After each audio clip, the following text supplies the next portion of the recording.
When the Guardian of the Galaxy takes the task onto himself to save the universe, well, then no power looks greater in front of it. Genetically enhanced creature 89P13, the Rocket Raccoon, has a lot to dictate when it comes to his story. He was recovered by alien scientists and brought to the Halfworld planet in the Keystone Quadrant star system. There, he was genetically and cybernetically enhanced so that he could be given sentient levels of intelligence. Years of abuse and repetitive genetic rewrite caused him to develop a vain and chaotic personality, driving him into becoming a gun-slinging mercenary who called himself Rocket.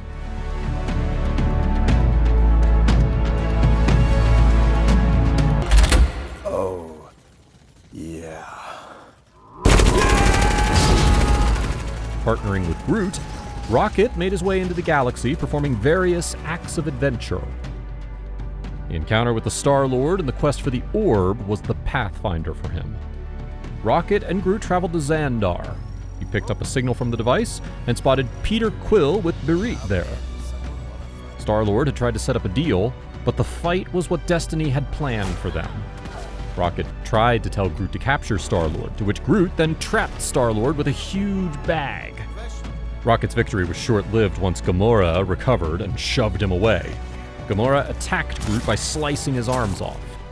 Rocket then assured Groot that his arms will grow back and told him to stop whining. It'll grow back, you dashed idiot. Quit whining. Suddenly, as the Nova Corps arrived at the scene, Rocket and Groot were hovered over and were told to drop their weapons. In a minor inconvenience, Rocket dropped his weapon in dissatisfaction and was arrested under the authority of the Nova Corps. Held in the kiln and escaping from there was the next mission he faced. He, with other mates, somehow managed to escape from there. He was the plan master who made it possible to get out from there.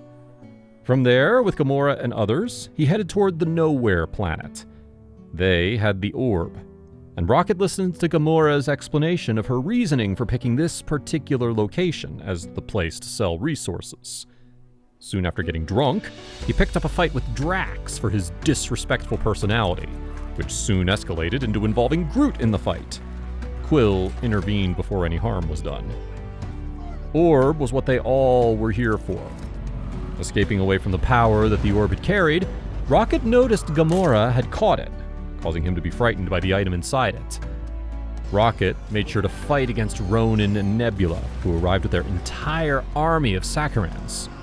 He pretty much knew what would happen if the orb gets into the wrong hands. The fight made the group of the Rocket get dispersed as Gamora and Quill got captured with the Infinity Stone. The group had reunited inside the Milano, reviewed recent events, and decided it was up to them to prevent Ronan the Accuser from destroying Xandar with his Infinity Stone. As the group then proceeded to stand together, Rocket tells that team is standing in a circle like a bunch of jackasses. Rocket then got his weapons ready and prepared for battle, including his laser cannon. With the whole team on board with each other, Rocket joined them in a line and quickly adjusted himself before meeting up with the Ravagers with the plan in store for them. As Ravagers had huddled up, Rocket and the rest of his team were equipped with tiny capsules in case the Power Stone had been released. This is how he is. If taking up a role, well, then no matter what happens, he will make sure to relax only after he accomplishes his task. From protecting Xandar to losing a friend in the form of Groot, followed by killing Ronan the Accuser, his life had so much to offer.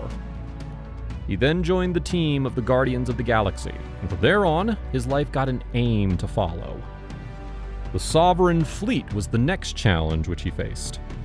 Rocket piloted the ship when he saw a ship fly past with a man riding on top of it, causing him to question what it was before knowing it was a guy. While fighting with Quill, he noted that he saw a man that effortlessly destroyed an entire Sovereign Fleet, using an inaccurate measurement of him. When Quill told Rocket that his statement about his eyesight doesn't work, he furiously told Quill not to call him a raccoon, only to get insulted again. Don't call me a raccoon! I'm sorry. A raccoon was something which Rocket never liked to be called as. Quite understandable.